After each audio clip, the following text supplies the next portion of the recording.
Once, before history hardened into dates and revolutions into footnotes, there were two cities standing on opposite sides of a restless sea. One was London, measured, orderly, wrapped in law and tradition.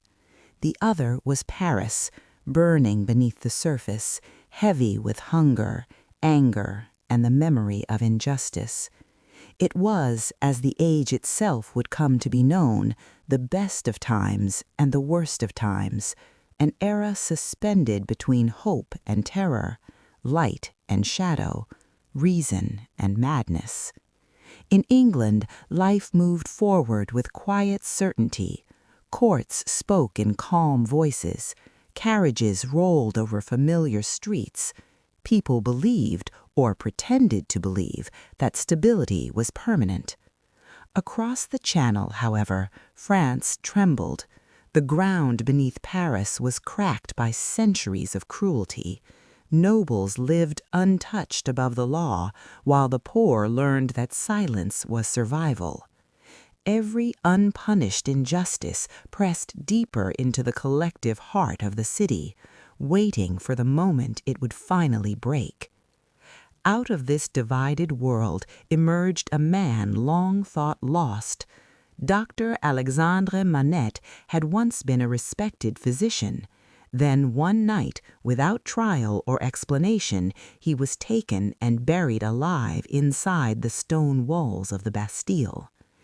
18 years passed in darkness. When he was finally released, his body was free, but his mind remained imprisoned. He had learned to survive by making shoes, repeating the same motions again and again, as if routine itself could hold his fractured self together.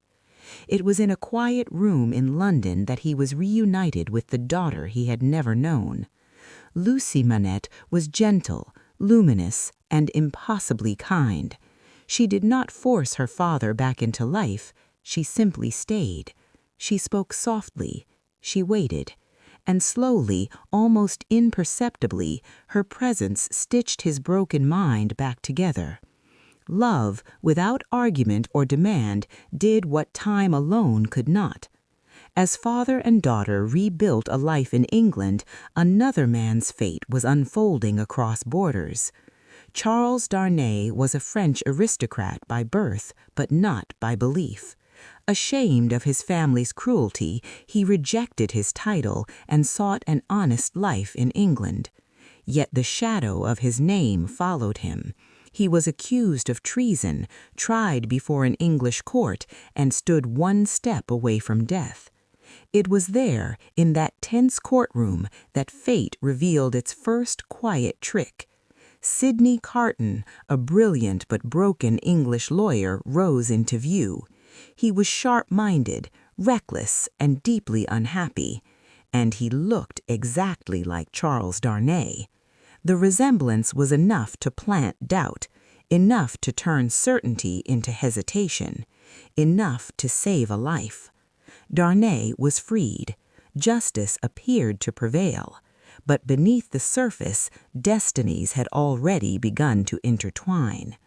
Lucy Manette and Charles Darnay fell in love, not with urgency, but with trust. Their bond was built on honesty, patience, and shared wounds. When they married, Dr. Manette gave his blessing, though a darkness stirred quietly within him. Darnay had confessed his true identity to Lucy, but postponed revealing it to her father, fearing the fragile past that still haunted him. Sidney Carton watched all of this from the edges. He loved Lucy too, loved her deeply, hopelessly, yet he never asked for her heart. He saw her happiness reflected in another man and accepted his role as the one who would stand outside it. Still, in one of the most honest moments of his life, he made her a promise that he would give his life, if necessary, to protect the people she loved. At the time, it sounded like words spoken into the air, but history has a way of remembering such promises. Across the sea, France could no longer endure itself. The revolution arrived not as a sudden storm, but as a long suppressed scream. The Bastille fell. Power shifted violently.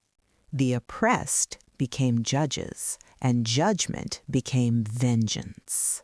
In the streets of Paris, the guillotine rose, not as a symbol of justice, but as an instrument of relentless balance.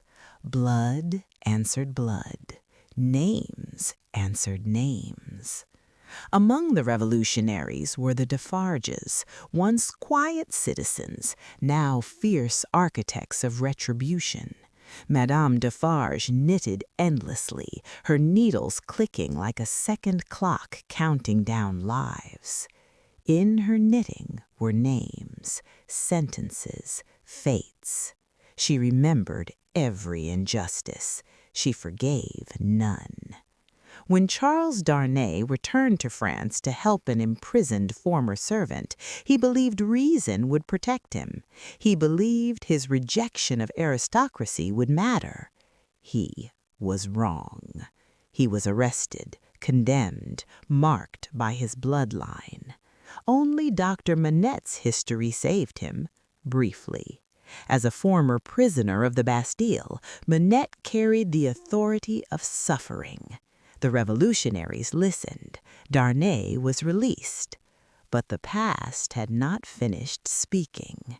A second trial followed. This time the evidence came from a place no one expected, from a letter written long ago by Dr. Manette himself in the madness of his imprisonment. In it, he had recorded the crimes of the Evermond family, and Charles Darnay was one of them. The verdict was swift: death. Lucy collapsed beneath the weight of it. Dr. Manette returned to the helpless rhythms of shoemaking. Hope vanished. But someone else was watching. Sidney Carton had come to Paris. He moved through the city unseen, sober for the first time in years, purposeful. He understood what was required. He understood that a wasted life could still carry meaning, if given at the right moment. In the darkness of a prison cell, Carton and Darnay exchanged places. The resemblance that once saved a man in court now saved him in truth. Darnay was smuggled out. Lucy, their child, and Dr. Manette fled Paris, unaware of the full cost of their escape. As dawn approached, Sidney Carton walked toward the guillotine. He was calm. For the first time, his mind was clear. His life, once scattered and bitter, had found its shape. In his final moments, he imagined a future he would never see, a peaceful France, a grateful family, children who would live because he chose to die. And as the blade fell, his sacrifice became something more than death. It became redemption. Across two cities, across chaos and order, cruelty and compassion, the story came to rest on a single truth: that love, when silent and unclaimed, can still change the world. That a single life given freely can outweigh a lifetime of regret. And that even in the darkest of times, it is possible to do a far, far better thing than one has ever done before. If this story stirred something within you, if it reminded you that history is not only shaped by revolutions, but by quiet acts of courage, remember to like, subscribe, and share your thoughts below. Your support allows these timeless stories to keep breathing. Until the next journey, remember that even between two cities, one choice can change everything.